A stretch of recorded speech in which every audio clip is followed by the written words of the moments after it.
We need to talk about the leaking of a couple letters that Meghan sent to King Charles some time ago and was revealed on the Telegraph to much fanfare. And some of you are asking, why did Charles have to exchange letters with the Montecito Duchess after what she did on the Oprah interview? And that's what we are going to find out. Welcome back, my Royal Rogues. My name is Jesus Enrique Rosas. I'm the Royal Rogue. And these are the headlines. Exclusive. Meghan wrote to the king of their racism concerns. Revelations come after Duchess of Sussex confirms she will not come to Britain for Charles' coronation. This article was written by Victoria Ward, and out of curiosity, I went to her Twitter account and, I found out that I had blocked her. I usually don't remember why I block people, but it is always for a very good reason. I guess that this could have been about publishing nonsense, and lately, most royal commentators have shown their true colors. And just the first 3 paragraphs have some clues that reveal what this all about. The first one, the Duchess of Sussex expressed her concerns about unconscious bias in the royal family in a letter to the king, the Telegraph can reveal. If you have been following me for some time, you might be aware that I'm a big fan of movies, action movies especially. And throughout film history, fans of action movies have had to deal with retconning.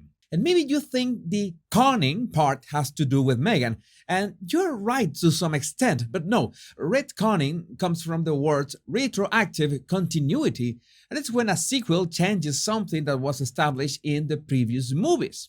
That's why a retcon effectively means changing the details of the past later in the story. And it's not like I have psychic powers of anything, but I can make a good guess that if you like to stay updated with the royal family, you also love the movie Highlander. Don't tell me how do I do this, I'm just blessed by the universe with these powers. But on the other hand, if you loved the original Highlander, then you must have hated Highlander 2 with all your guts, because this movie retconned everything that was set up in the first one, and everything that made the plot so awesome. You see that Meghan is not the only one who knows how to pull at the heartstrings? So the moment I saw the very first paragraph on the Telegraph article, the words unconscious bias, I knew instantly that this is the Z-list actress trying to retcon the narrative less than 2 weeks away from the coronation. And what's more, the very same day that will be Queen Elizabeth II's 97th birthday. So even after the Queen is gone, this woman is hell-bent on upstaging her because she cannot stand the fact that no matter what she does, she will not be able to be 100th of a woman that Queen Elizabeth was. And why am I so sure that this is changing details of the past?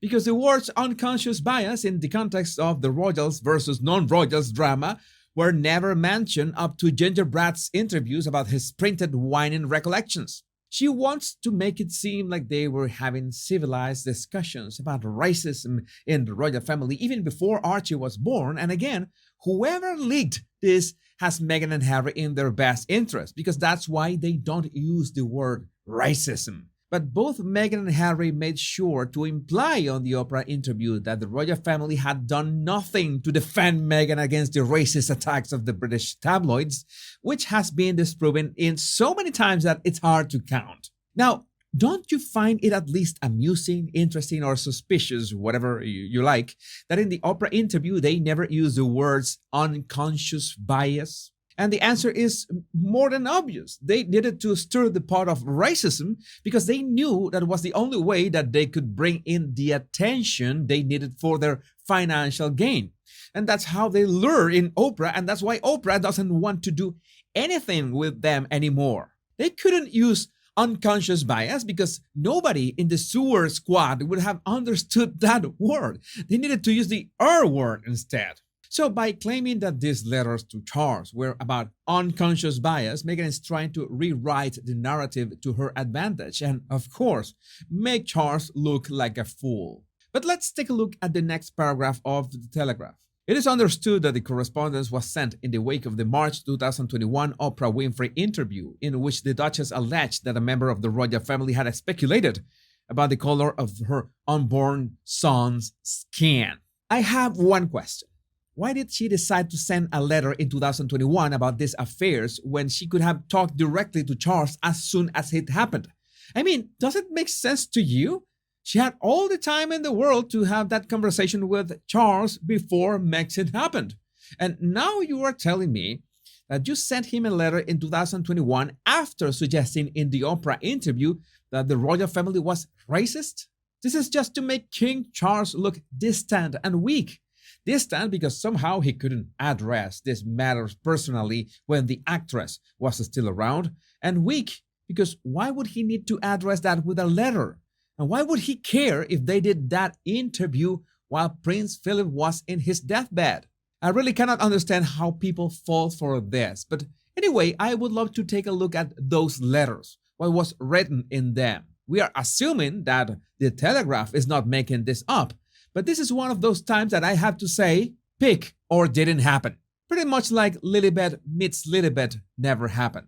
Well, let's move on anyway. The third paragraph reads, a source has said that the Duchess feels she has not received a satisfactory response to her concerns. A source. I guess the Telegraph has a reputation. I guess Victoria Ward has a reputation. But I'm going to tell you how I treat gossip. I tell it like it is. This is just gossip. When I'm doing my crazy theories of what could be happening behind closed doors, I make sure to use Neil Sean's favorite word, allegedly. Well, it doesn't change the fact that I'm right most of the time. But in the Telegraph's defense, Meghan Markle blew up any relationship she had with Oprah just for a bag of clout and shekels, so anything is possible. But wait, it gets worse. A source claimed that the letters make clear the identity of the senior member of the family who made the comment. The comment about Archie's skin color. I don't know, didn't this girl grow up in Los Angeles? Just like all the Latinos in there. I guess she didn't like to hang out with us because she would have noticed that this is a common question in any Latino mixed-race household. But not Meghan. No, you know she only fancies white men, but whatever. It is understood that both the king and the duchess acknowledged that the individual's remark was not made with malice. I don't know, Rick. That sounds fake as F. I would love to know why are we talking about this again without any solid proof? Where are the letters? How do we know they really exist? How do we know that Charles really answered Meghan? And why would he answer in writing? You answer in writing, then there's going to be a record of the conversation. That's the kind of topics you talk about in person. You know, when the event happened and Meghan was still in the UK. That would have worked. The Duchess is believed to have thanked the king for his words. The Duchess' letter is also said to suggest that she had never intended to specifically accuse the individual involved of being a racist, but was raising concerns about unconscious bias. That's why I love being the royal rogue, and that's why I love not having to bow down to any editorial narrative, and that's how I can call out people for what they are, a fake. As usual, I would love to know what you think about this in the comments. My wonderful 107,000 Royal Rogues plus the 400,000 who haven't subscribed yet. I love you all. Remember to like this video and the two most important words, much love and bliss.